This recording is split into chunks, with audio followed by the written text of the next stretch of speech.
Hello everybody, this is Sanu Das. Welcome to Geography with Sanu. In this particular video, we are going to talk about the national and international law of the oceans, i.e. the law of the sea.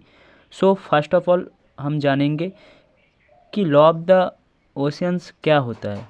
देखिए, अगर simply इसको कहा जाए तो हम जैसे कि law of the land के बारे में जानते हैं। वो क्या है कि एक लॉ है जिसके थ्रू कोई इंडिविजुअल किसी पर्टिकुलर लैंड यानी ज़मीन को कंट्रोल करता है।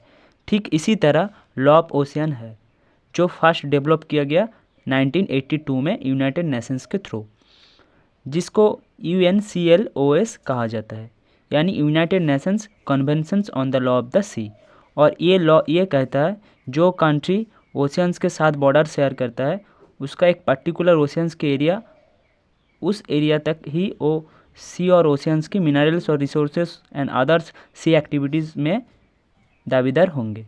तो चलिए हम UNCLOS के थ्रू डिफाइन किया गया मैरीटाइम जोन्स और उसकी गाइडलाइन के बारे में जानते हैं। सो फर्स्ट जो जोन आता है जिसको हम कहते हैं टेरिटोरियल सी और जोन, और इसका extension 12 nautical mile from base line और coast line. 12 nautical approx 22.22 kilometre होते हैं।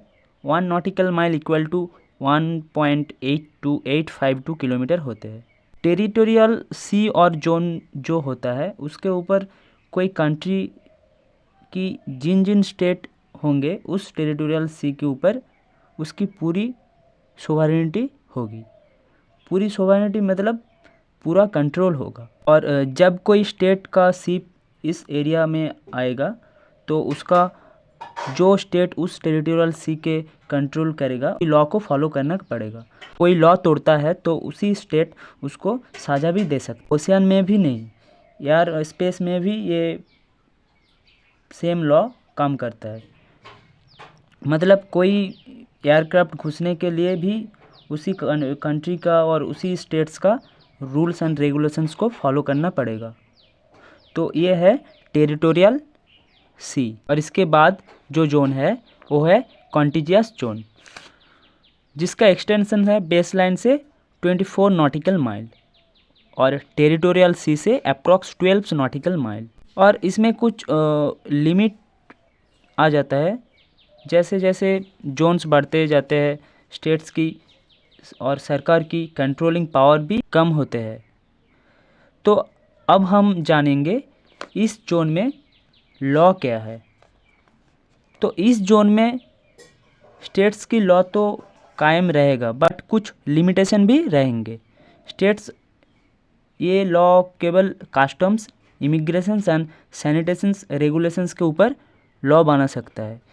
ये 3 चीज़ के ऊपर स्टेट्स लॉ बना सकता है और बाकी किसी के भी ऊपर लॉ नहीं बना सकता है।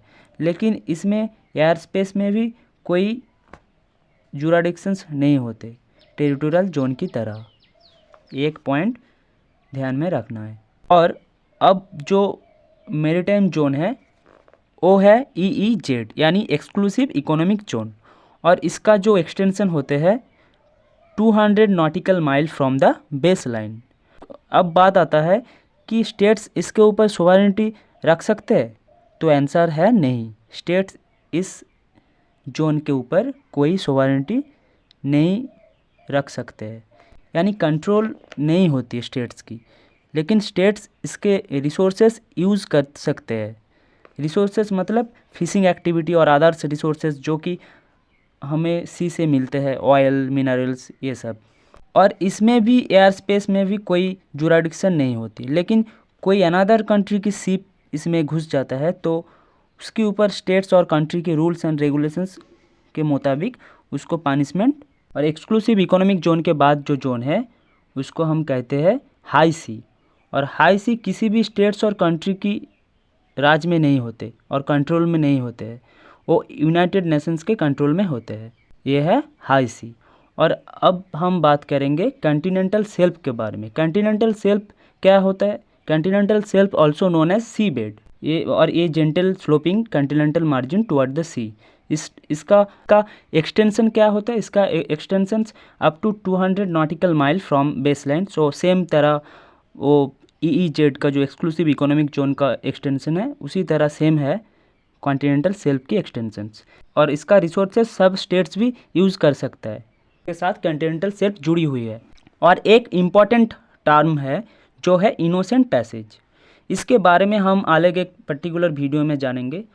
सो I hope you understand the national and international laws of the oceans and its maritime zones. So thanks for watching.